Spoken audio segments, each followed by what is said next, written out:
Welcome back to the second hour of the 2019 Velocity of Now Summer Special with me, your host, Thomas Sheridan. I hope you enjoyed and got something from the first hour. It's good to be back.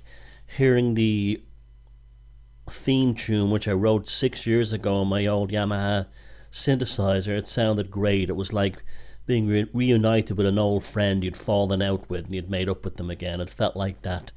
But it's great to be back. I'm enjoying this much more than I thought I would. I've kind of like was approaching this in the sense that people were begging me and asking me and pleading with me nicely for all the right reasons to redo VoN again.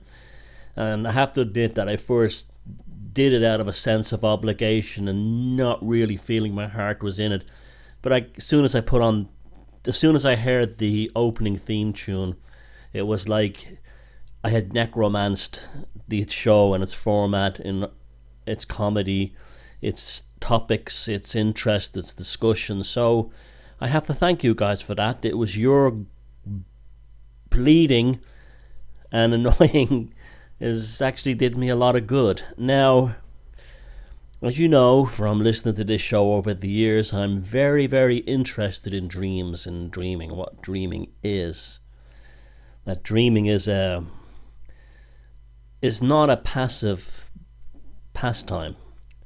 It is a very active thing, and I have had several, I wouldn't say a huge amount, but several premonitions in dreams that became completely true.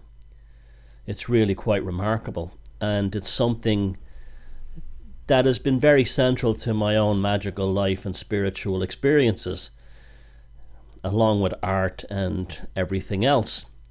There's something more to dreaming. It is another reality.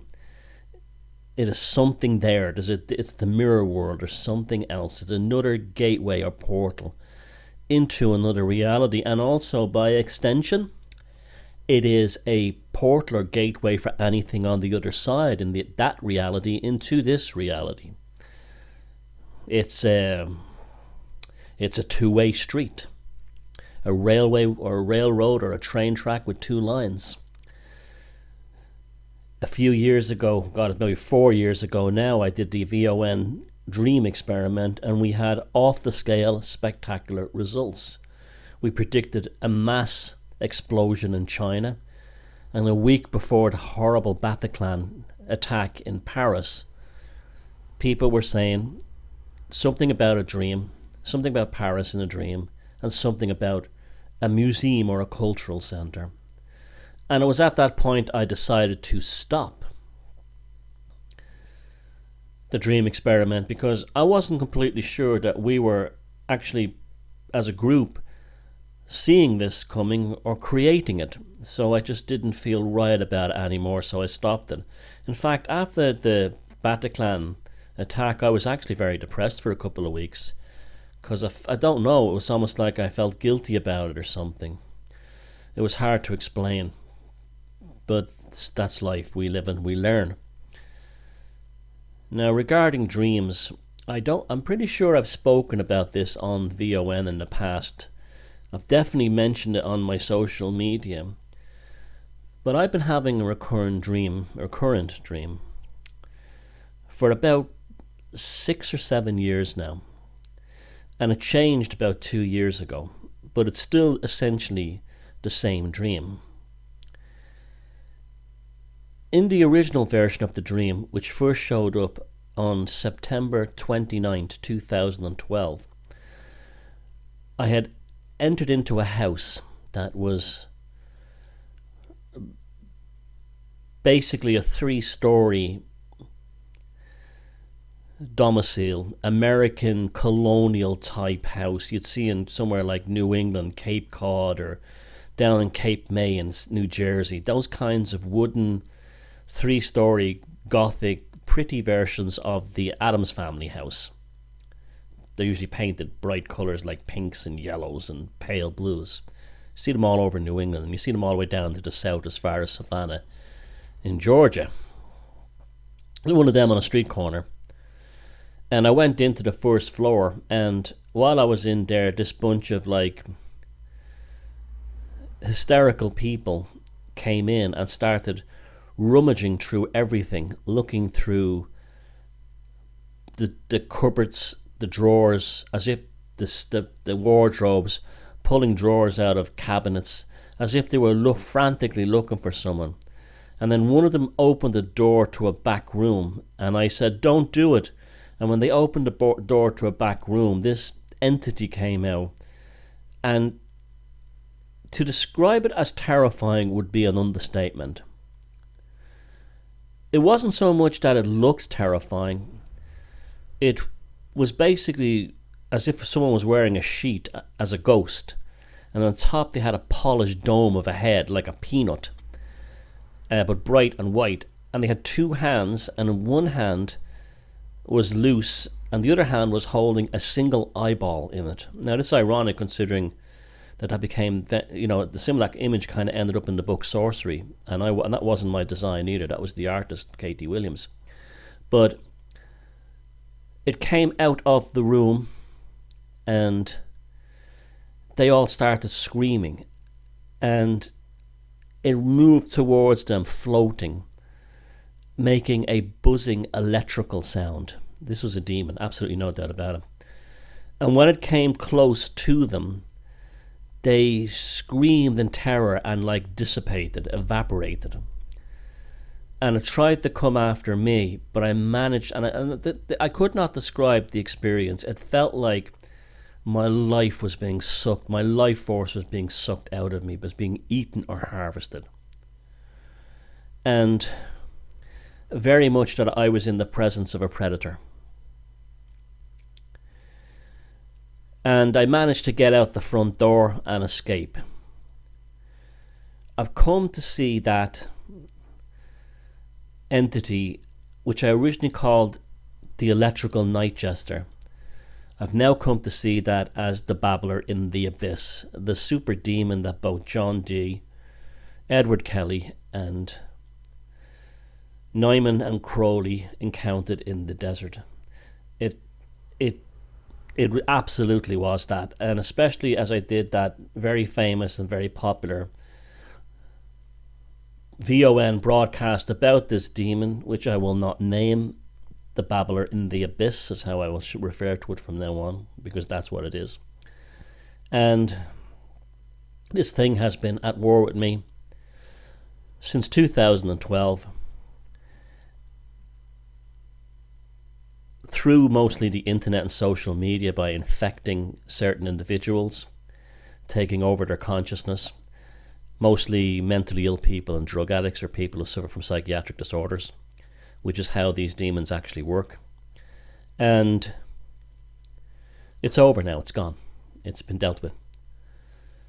And it was a direct manifestation of my life, my work. My work is out there. My work is on the edge. There's they hear all these people standing on a stage in front of thousands of people saying, "I'm a danger to the system," and they're being on mainstream TV. Well, I am a true danger to the system. And that's why I get attacked more than anyone else. I'm not hiding behind a fake name, because I have nothing to hide in my past. I have a perfectly good background. You can trace my history right back to when I was a kid. And I've done amazing and incredible things in my life, and it just upsets and annoys and makes jealous, particularly mundane, average, grim men, who are also prone to be infected by Choronzon through their jealousy and addictions. And this has always been a problem for me. Weak men are a liability around me, as are anyone who suffers from psychiatric issues, particularly things like chronic depression, anxiety, and dissociative personality issues. I simply cannot have these people anywhere near me, because the babbler in the abyss will move into their consciousness and take them over. Those of you who have been around me for years will see this has happened numerous times over the years, but it's stopped now. It's over. It's done. I wouldn't say the battle has been won, because you cannot defeat these things. You can only move away from their target range. That's about the best you can do. You can do nothing else. Now, how this thing communicated with me was through these dreams, and how these dreams happened was always involved this house on the corner. And you had the first early dreams, after this thing had been living there, it had moved to the second floor. And this, obviously, the house represents me in some levels. It's my conscious mind. And this thing had moved to the second floor in the dream, and the recurrent dream was me trying to get up onto the second floor. Now, what was interesting is the dream was full of fantastic symbolism. The second floor was full of things I needed, or wanted, or desired. Books, insights, journals, treasures, antiques, things that I have a love for, ancient stuff, rare manuscripts. They were on the second floor. But when I would attempt to walk up to the second floor, I was overcome by a sense that unspeakable evil. Now, I'm a pretty tough guy. I can handle a bit about anything. Like, anything in terms of, like, if someone starts a fight with me in a pub or something, I'm more than able to take care of myself. I'm not afraid of those kinds of things. What I'm afraid of is the unspeakable, demonic power forces. Well, I was afraid of them. This is a distinction. I was afraid of them. Now, well, I wasn't afraid of them. It was more a case I didn't understand them. And on the second floor of this house, I just could not walk onto the landing where the rooms where all these things I sought were contained. When I would get to the second floor, eventually, and these dreams continued, the entity had moved to the third floor. But what was interesting about it having moved to the third floor was that its sense of energy demolishing wickedness became absolutely even more appalling. I don't believe in the devil. There's no proof the devil exists, but there's absolutely truth that these evil energies do exist, whatever they are. And a Christian would actually say, I was in the presence of the devil, but I knew I was in the presence of the babbler in the abyss. Now, eventually, as these dreams continued over the years, I made it up to the third floor, and then eventually into the attic. And the thing had left that building, the pretty American colonial, or what you want to call it, cookie picture postcard house at the corner, American style, colonial style, at the corner of the street. And the house was clear. It was clear. And then I always thought, well, that's kind of interesting. What does that mean? What does that mean? And then there was a break of a good long while, maybe a year. And then 2 years ago, I started dreaming about a different house. This house was very different. It was a one-story stone cottage with a galvanized tin roof in a very remote, damp, bleak, moss-covered Irish, west of Ireland type landscape. It had a road in front of it with occasional road traffic on it. The house would seem on a sunny day to be the picturesque Irish country house that anyone would want to live in and restore amongst this rolling mountains, but it was never like that when I arrived. It was exactly like what the fairy world was described as being by people who had been there. The landscape was not properly tended. The stone walls were half broken, the land was half tilled. It was always damp, miserable, and raining. There was a sense of depression always around the landscape. The house was a shapeshifter. It could suddenly add new rooms onto it, new ceilings, but it always remained a one-story house. No basement, no ceiling, but there was an attic. And inside that house was the same evil force as the babbler in the abyss. But it was almost like it was a roommate playing games with me rather than a territorial battle between that being, my goosebumps are standing up in my arms right now, between that, I haven't felt this way since the famous Jimmy Savile 666 broadcast. The house shapeshifted. It was almost as if the house itself, rather than an occupant, a non-human occupant within the house, was the dynamic at work here. There would be strange events, like I'd be standing in, say, with the living room part, and I would look down, and where there was no room in the previous dream, there was a room there now, but there was nothing in the room. It was empty. And then another time, that room would have a door to the outside on it, and out the other side of that door I would find a vegetable garden that actually was growing vegetables quite well, very well actually. And the weather was always crap. The weather was always rainy, damp and depressing, never sunshine. Another time, an extension was built on the side which allowed me, it was almost like one of these video games where you find secret doors, and like in Quake or Doom or something, where you find secret doors and secret passageways.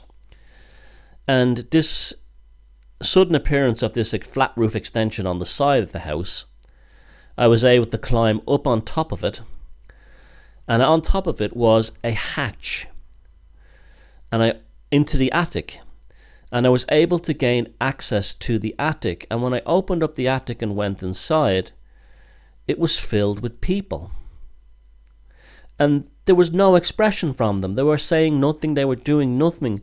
They almost were like refugees from a war who were in a train or in a shed, a halfway house building, and they'd just been liberated and didn't know what to do.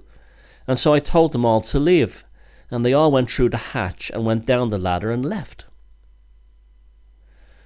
Another element of this house is that in front of it is a country road. So the house runs parallel to the country road, and there's almost no traffic on the road, but it is there. And across the street is a field that's very... Every time the dream's the same. It's not like I'm having different dreams. It's incredible how recurring the dream is. Across the road is a field, and it's a mess. It's just not properly taken care of.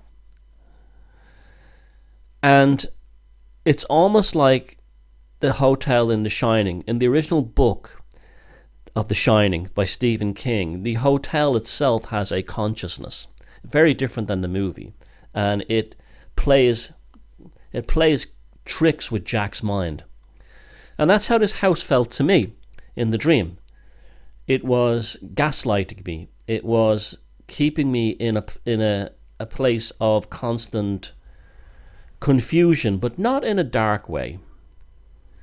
And then about a year ago, the dream changed radically. I started to experience entities inside the house. These were short, dark-haired females, with long black hair, scruffy and dishevelled, who would emerge from the walls. They were very thin, very emaciated, very short. None of them were over 5 foot tall. And they would emerge from the walls and jump into them. And they would suddenly appear, I'd turn around and they were gone, in the dream now. And they became increasingly menacing and vicious. They would stick things in me, sharp objects, this kind of thing. They would try to smother me while I was sleeping. I would wake up with what was something similar to sleep apnea, but it wasn't. It was the dream having one of these things holding it would put its fist into my mouth and hold my windpipe until I coughed and woke up.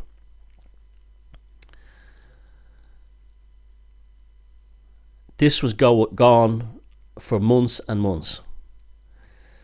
And then something changed in the last week. For the first time ever, another person was in the house with me that I know in real life. And it's a lady that lives in a town here, a successful businesswoman, but she's a very down to earth, strong, old fashioned Irish country lady. That's quite a remarkable person in so many ways. And I like her a lot. And she's like a very good person. She's also a successful business person as well. And in the dream, she was in the house with me. And she was looking around. And I said to her in the dream, you don't want to go into that room or this room or such and such a room, because these these demons who look like women with long black hair will come out and attack you and torment you and annoy you. And she handed me a container, a glass bottle that was filled with salt. And she says, why don't you just fight them with the salt? And I use salt in my magical practice in my real life, but I don't never thought to use it in the dream, because when you're in a dream, you are yourself, and you are not yourself. You. I know some people say when they're in dreams, they're conscious that they're having a dream. That's never happened to me. When I'm in a dream, I'm 100% inside that universe or whatever it is, that reality. There's no. That's where I am. That's it. I'm living there. And so I had this jar of salt and this bottle of salt, and we went into one of the rooms, and I stared at the blank wall of the back room and says, come out. And this entity came out, and she attacked the woman who beat her up, like beat her up in a fight, and I was throwing salt on the thing, and it vanished. Then something very strange happened. There was a knock on the front door. And when I went outside to answer the front door, there was no one there, but a car was parked up in the driveway. A very shitty looking car, like one of those Eastern European cars from the 80s and 90s, like a Lada or a Trabant, really badly, or Yugo, really badly built Eastern European communist car. Again, this is the fairy world. This is what I'm experiencing. This is the fairy world. And I walk. Now I could draw. I should actually build a model of this house, because that's how familiar I am with the visual feel of it. And on facing the road, if you were facing the road, on the left hand end of the house are two fully grown pine trees. I can even name what species they are. They're stickta trees. And after I'd seen this car parked in the driveway, I had gone over and I cut down one of the trees with a saw. And it fell down on the road, and then I pulled it in off the road, hacked all the branches off it, and then cut it into different size logs. Not like firewood, but into like good long lengths. I don't know why. I go back into the house, and it was so real, I could smell the pine resin off the tree. And inside the house is a couple, a Caucasian man and an Asian, Chinese, Japanese, I don't know, Korean looking woman, an Oriental looking lady, youngish people. And they asked me if they could buy a particular painting that they had seen of mine on the internet. And this painting really exists in real life, but it has been sold in recent weeks. It was just very strange. And she said to me, do you have it? And I said, oh, I do have it. And I went to get it on the wall where it should have been hanging, and it wasn't there. And then I realized that the painting had been sold in real life. So I had this kind of moment where I was remembering the real life world. Then I turned around to face this couple, and they're hiding in terror behind a canvas of a painting canvas I'd done. They're hiding in terror behind it, shaking. And they stood up and says, we're afraid. And I threw salt at them and chased them out of the house and says, I have no place for cowards in my life. And they ran out the front door. And at that moment, one of these small, dishevelled, long black-haired women, emaciated creatures, came out of a side room.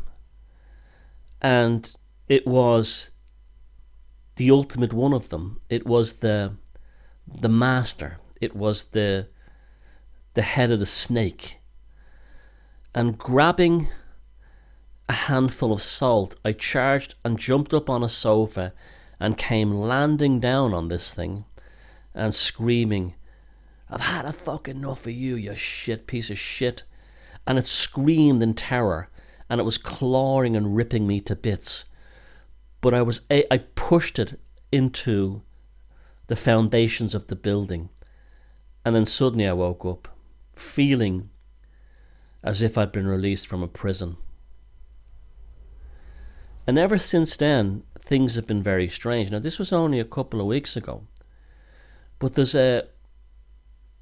I've noticed I don't get the mentally ill attacking me on social media.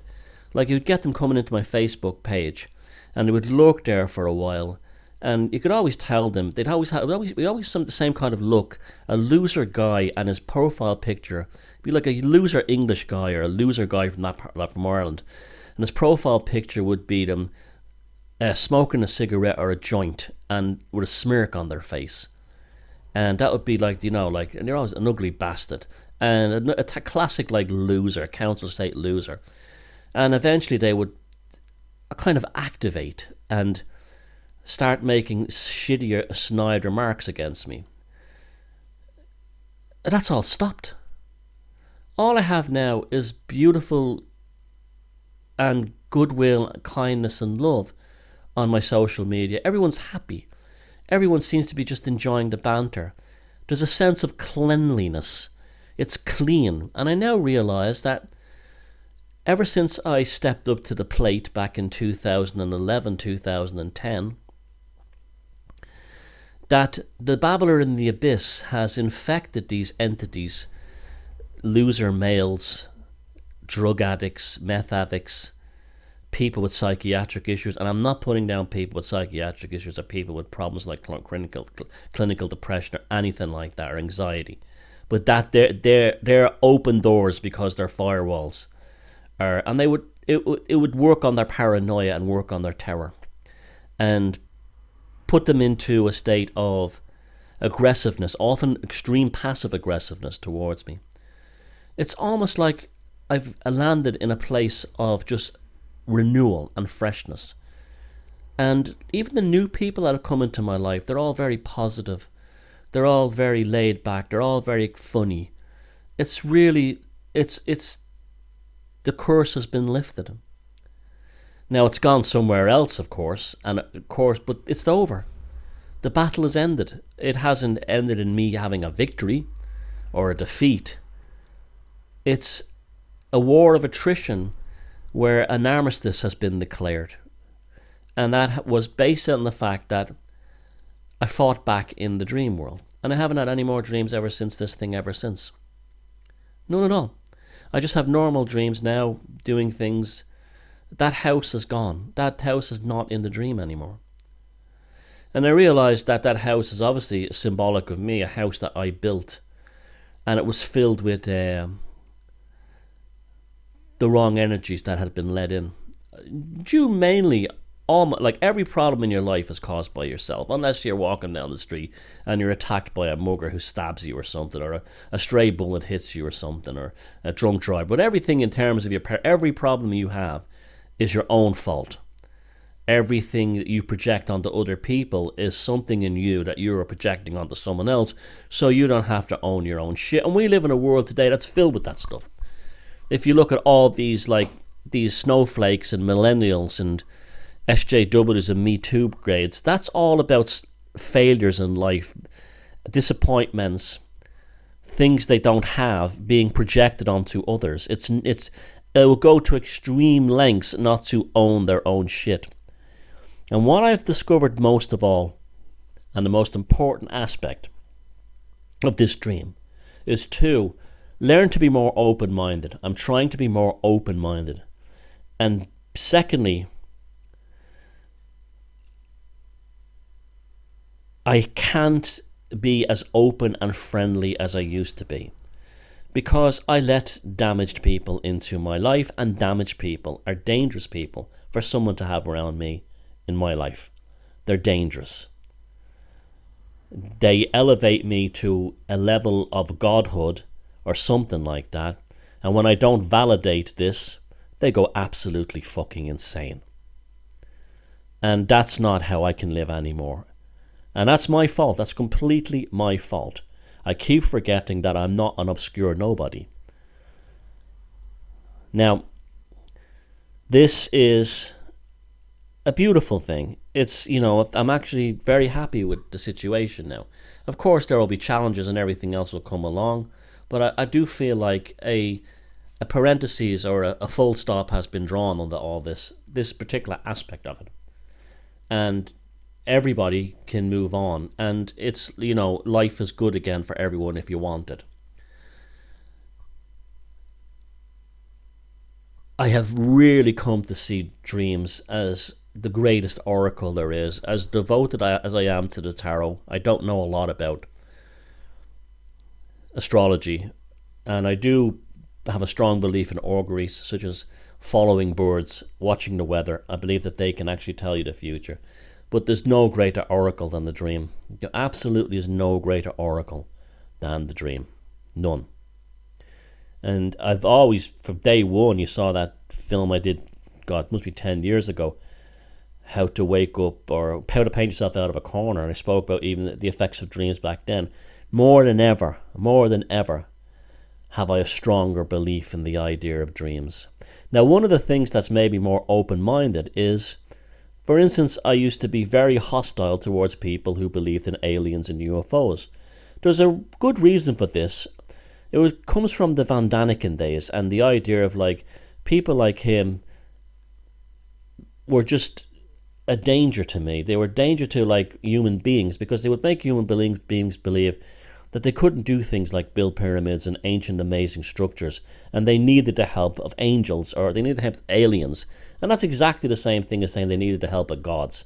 I'm a firm believer that human beings could do absolutely anything they want, and also I was a strong believer that there were previous civilizations before, way back, and things like the pyramids in Giza are pre-pharaonic, and other structures from a time before that, way before that. And even Stonehenge, we could be looking at something that's incredibly ancient, but it's weathered away. When that was originally built, those stones could have been sharp and cut with tight corners. But it's just absolutely ancient and weathered away. That's all that's happened. And I used to be very, when someone say, do you believe in that? No, I don't believe it. There's no, and there still is no proof of alien visitation on this planet. None. No, people say the same thing. Well, what about these lights in the sky, though? These ones at the Air Force? They're just mysterious lights. That's all they are. The only presupposition that you think that they're spacemen is because the media, everything from X Factor, ancient X-Files, ancient aliens, to every other thing, has you believing that there's a spaceman inside that from another planet. But that's only one of many, many interpretations. But you've been well trained by the CIA and by mass media to always see that.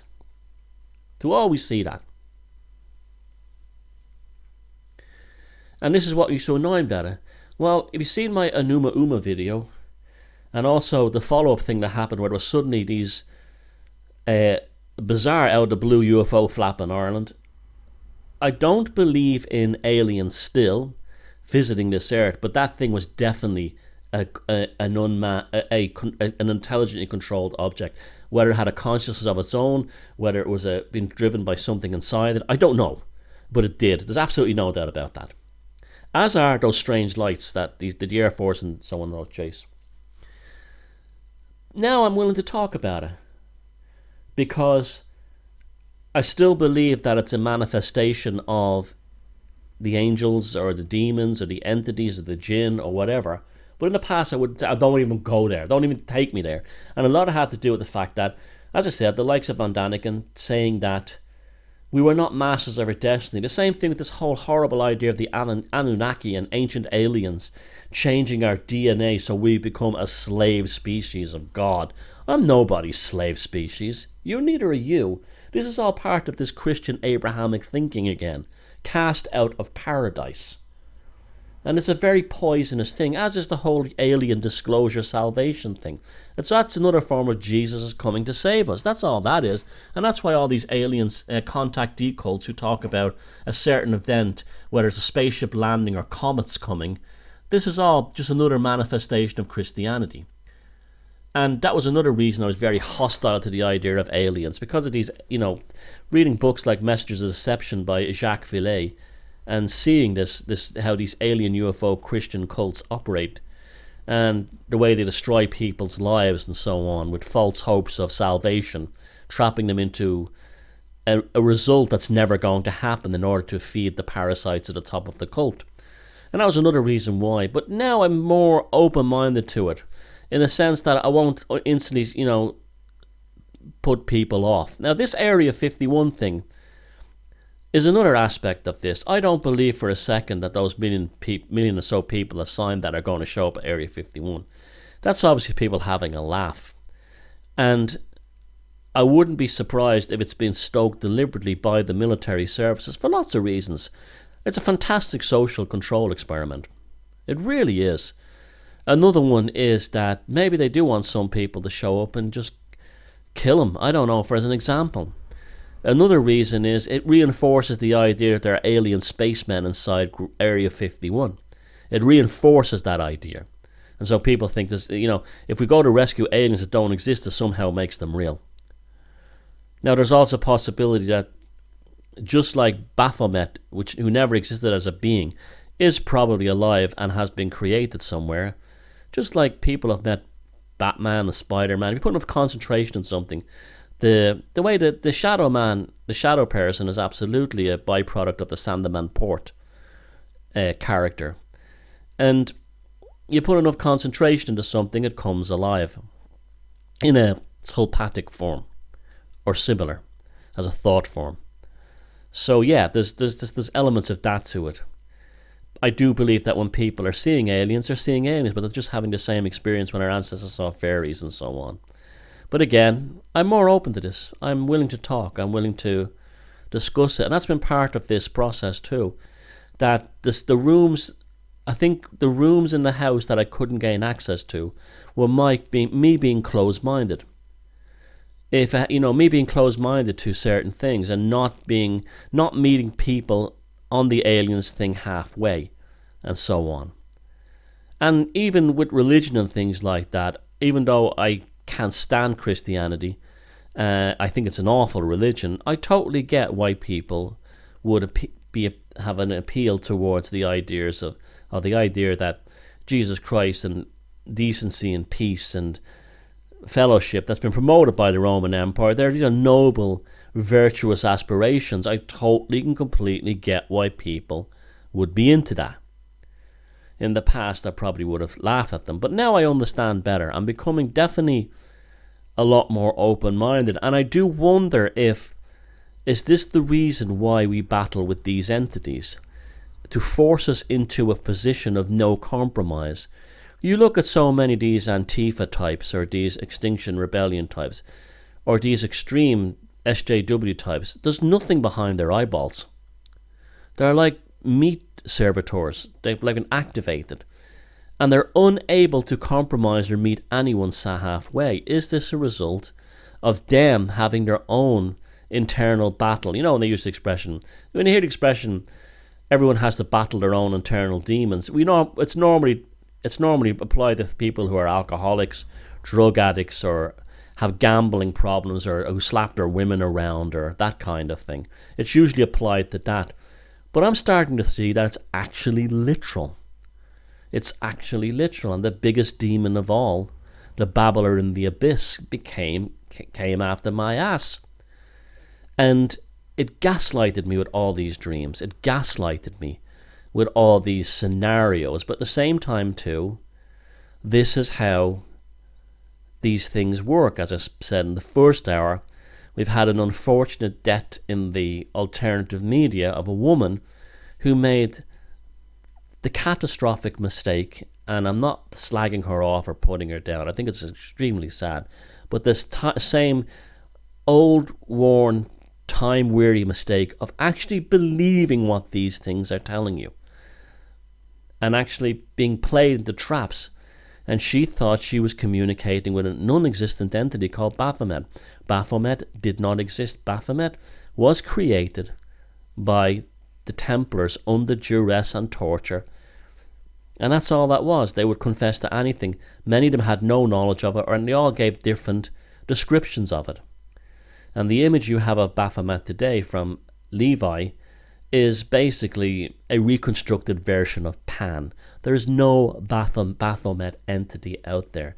The poor woman was listening to one of these pieces of demonic flotsam telling her lies, and they will tell you any lies. And once they tell you the lie, they've gotten into you. And once they've gotten into you, you live in absolute terror and paranoia. That's one thing I can say about myself. I'm not paranoid at all. And I don't have any fear of anything like that. I'm, like these things getting me. I think this is also probably one of the reasons I backed up off VoN. People often tell me they listen to segments like this and their hairs are standing on edge because I have an interesting speaking voice, and they'll often listen late at night. And I think there was all kinds of elements, like that voice that appeared on the Jimmy Savile 666 broadcast was probably the babbler in the abyss. And even I, at the time, felt that it was the remaining spiritual form of Jimmy Savile. I don't believe it was, but I didn't fully believe that. I just was amazed by these noises in the background. And that was what that was. This is all parts of a continuum, and this has been going on with me since I was 17. In fact, you all know the story. When I was 17, there was an earthquake and there was a monkey in the corner of the room that jumped on my back, just like and started beating me up. But there was something happened before that when I was about 10. Under the flats in Ballymun, we were playing football, and there used to be these lockups, these sheds on the lower floors, and opening the doors on them, they would form a perfect goal that you could use as a goal. And you were playing goalie or kicking a football around, you could use that as the goal. Now those sheds had no lights inside them, and they were terrifying, and they were often places where junkies went to die or shoot up in pitch black.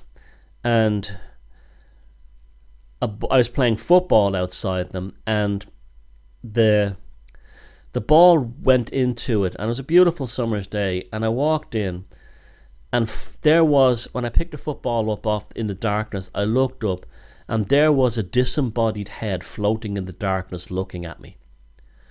It was the disembodied head of a man with extremely sharp cheekbones and jawline, staring at me with a sense of absolute hatred. And that's probably when it began, when I was about 8 or 9 or 10 with that experience. And it's been going on ever since. I've had strange experiences. I'm thankful for them all, I might add. I've been thankful for all these supernatural and other experiences. I wouldn't have it any other way. It's given me an amazing life and opened up my horizons on so many levels. But I think that's when it happened. The head floating in the darkness staring at me with a look of hatred on it. It was almost like it knew that this day would come when I'd be here now in the future. Because remember, these demons and these entities, they don't operate within the same time frame we do. They are outside our electromagnetic spectrum, and this is why the cunning folk in the past used to harness them in order to find treasure and so on. It's also why you go to a psychiatric hospital and schizophrenics will tell you where drugs are buried, in places they've never been, where money is buried, where bodies are buried. This is the entity inside the schizophrenic, the demon, with its exterior and extra-exterior space-time non-confinement, able to move between different time frames and go into the future and go back into the past, which is why demonology and the harnessing of demons actually happens, is so you can use them as a kind of prophecy or divination in order to get information about the future or missing or lost things. And that's what the cunning folk did. And I do believe, and in fact it's also very significant that it took place in a darkened, filthy room under the ground, in complete darkness under a tower block in the ghetto. It was part of the same environmental aesthetic that would later show up in the dreams. Now, I do find it interesting that I was living in of course, now the comment section is for you guys. I'm not psychoanalyzing myself because two reasons. I'm not bothered in the least by this. I don't feel bad about it. I don't feel upset about it. I'm not worried about it. I don't. It's an experience. And I will say this: in the recent dream where I attacked the entity finally at the end and jumped on it, I was absolutely terrified doing it. But it wasn't. It was the terror that a soldier has running into battle.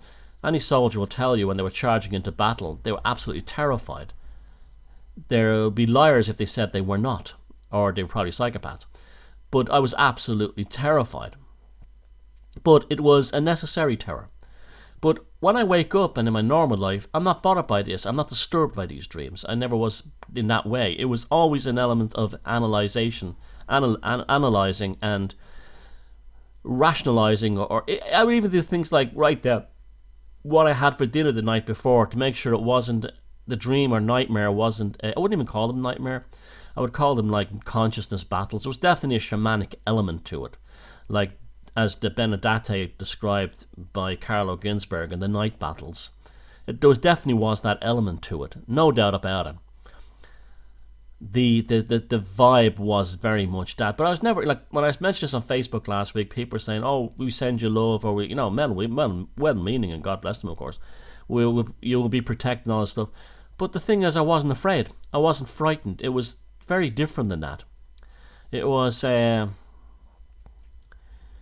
acceptance that this is my lot in life, and this is what I have to deal with.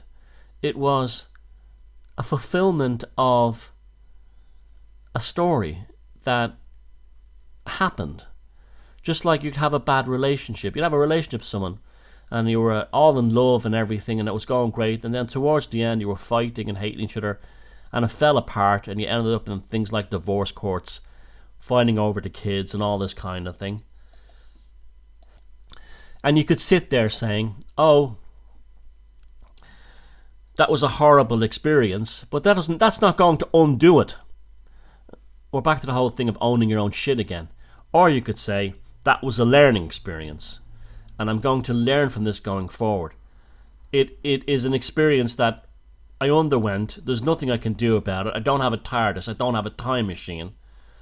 So move on, and then try not to make those mistakes again. And what have we learned from the bad times to ensure that we don't end up in the bad times again? But that's also a fallacy, because there's no such thing as a perfect happy life. You're always going to have troubles. It's always going to. It's part of the deal for being a manifested consciousness on this planet. Until you die and you're reborn, and then who knows, you might live again or try to make amends or become somebody else. The great mystery will be resolved when that happens, when you're confronted with that as mortal life is ending. So that's what the dreams were about. The dreams were about the battle with the babbler of the abyss. And they're over now. They're done. And it has moved on to someone else. It may come back. Like in that movie, I forget what it was called, The Devil's Advocate, with Al Pacino, where he plays the devil with Keanu Reeves. And at the very end, after he's been banished by Keanu Reeves, he appears again as a photographer, and he says, "Congratulations," and then the guy smiles for a picture, and he turns into the devil as Al Pacino, and goes, "The sin of vanity gets them every time."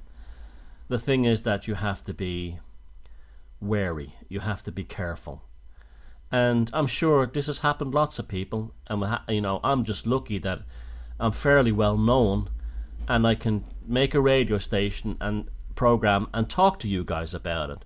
And hopefully, if you guys have had similar dreams and recurrent dreams and similar experiences, you're getting some healing from this. And that's probably another reason why it happened. It could have been a teaching thing, not just for me, but for you guys as well. And so, in closing this first hour, what I will say is that life's rich pageant throws up light and shadow, and the shadow is often more insightful and revealing than the light, because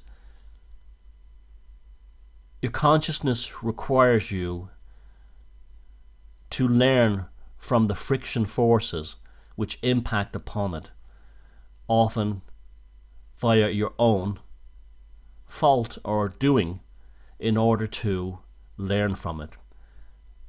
That's why I think there's so much wisdom in Hinduism, and it's a shame because Hinduism would probably be very similar to our pagan religion if we survive, our spiritualities in Europe, if we still had that today.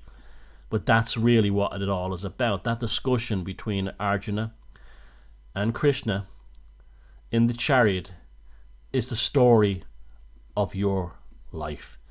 And I'll see you in the second half, I said the third hour, after this fantastic piece of music, a remix of the VoN tune by John Presley. And enjoy the music, and I'll see you in the third hour.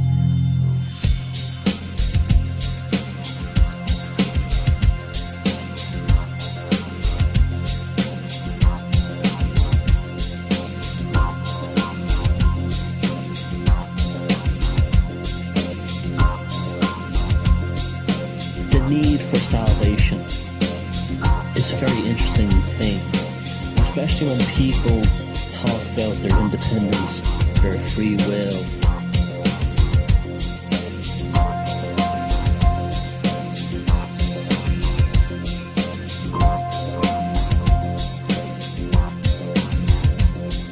If you need someone to save you, or you need a counter culture or mainstream culture savior, someone who validates your opinions, you're really a slave.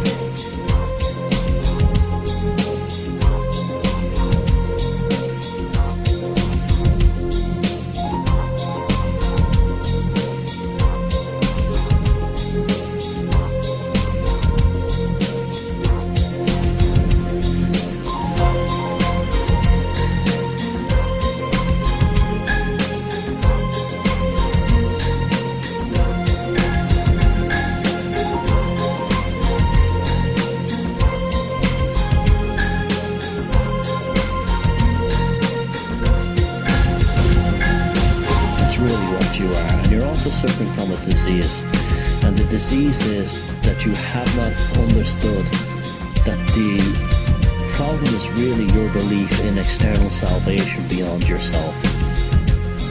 If you didn't need to feel this desire to have an authority figure or a celebrity or a politician validate and express your feelings, you wouldn't need these saviors in the first place. And this is the root of the problem. We are very carefully controlled from the time we're children to have a sort of the need for a savior. There is no time back. You got to face the truth. It's all you have to do. Hit the ground and run. Take a second glance towards the rising sun. You grow up with that picture of Jesus Christ with his Dionysian beard and long hair, and his softness and his Aryan looks.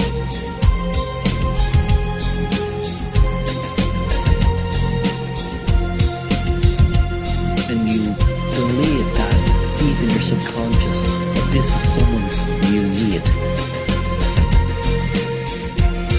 But you're missing the point completely.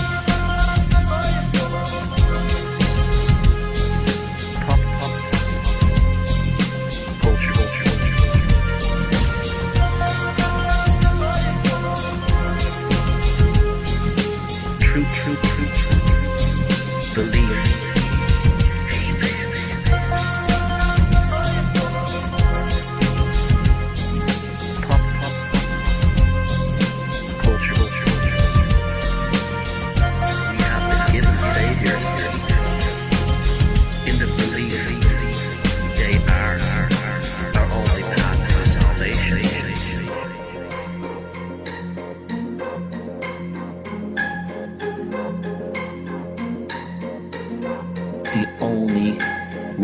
to salvation is your own ass. Accept it and please deal with it. There is no